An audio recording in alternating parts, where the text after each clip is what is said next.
Hello guys, in today's video, I'm going to show you how you can change the default font in Google Sheets. Let's begin.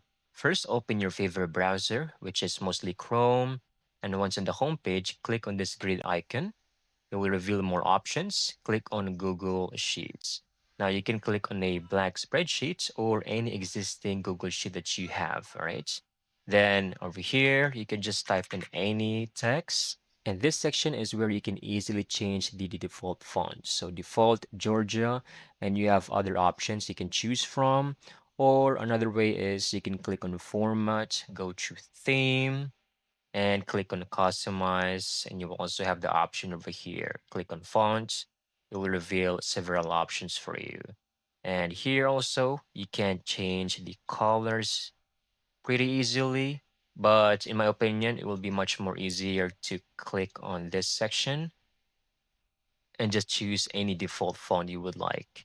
And that's it. That's how you can easily get this done. Thank you so much for watching. I hope you found this video very helpful.